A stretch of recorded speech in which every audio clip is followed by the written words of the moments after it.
Greetings my Hyper-Mech Legionnaires. Today, we're going to enhance the detailing on the Gao Gao high-grade fighter aerial flight unit. We'll transform it from its out-of-the-box build, which is something like this, into something more intricate and customized like this, while armed only with Gundam markers and a spritz of Topcoat. Now let's get started.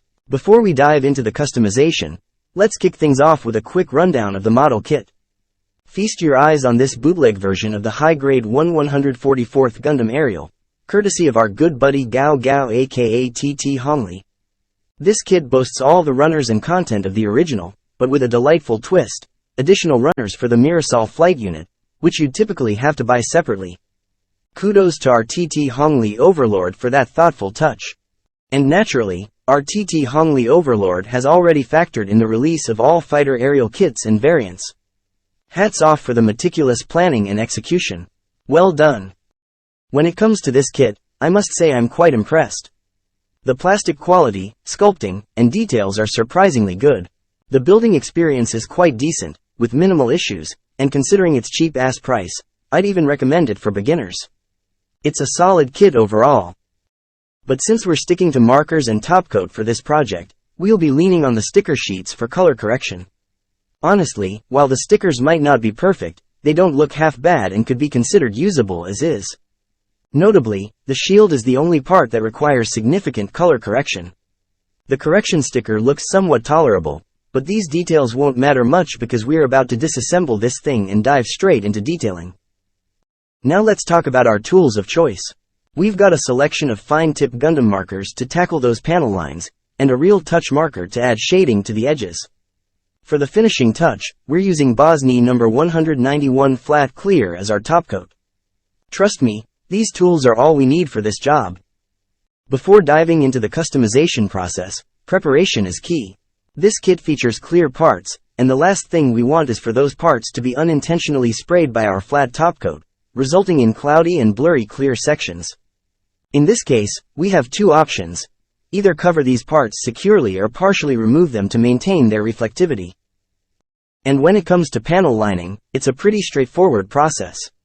Let's take the gray Gundam marker, for example. It's mainly up to your preference, but personally, I use this marker for panel lining on all white or lighter colored plastic. This not only enhances the details but also adds a subtle depth, making the features pop and the overall appearance more dynamic. As for the brown Gundam marker, it comes in handy for enhancing the details on yellow components, giving them a warm and realistic touch. Additionally, I use it on the red parts to add a touch of depth and create a more nuanced appearance.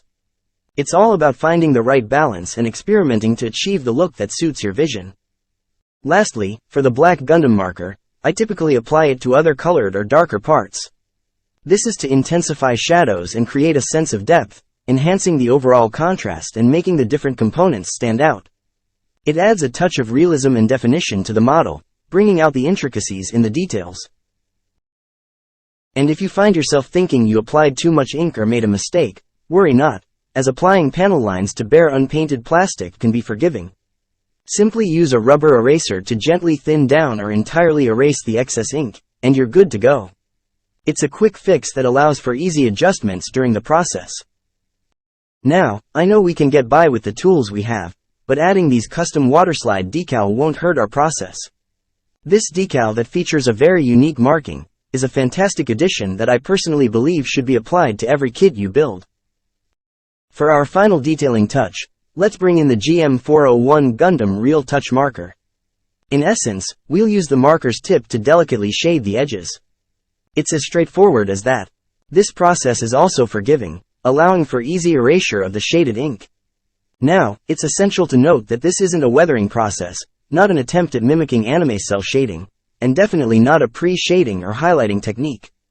It's merely about shading or lining the edges of the kit to accentuate the details, providing a nuanced approach to eliminate the toyish feel of the model kit. Most modelers like us don't view our kits as mere toys. We're artists or modelers constantly aspiring to enhance the aesthetics of the kit. It's more about the art of modeling than just playing with a toy. We engage in experimentation, utilizing our skills and all the resources we can get our hands on to bring out the best in our creations. And when it comes to this edge shading technique, personally, I find it to be a great addition that complements the panel lining technique.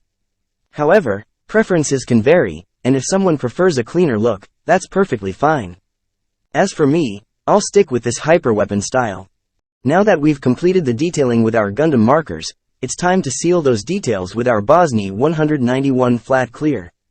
Don't forget to shake it well, just like you shake off the intensity of surviving a vigorous no-nut November.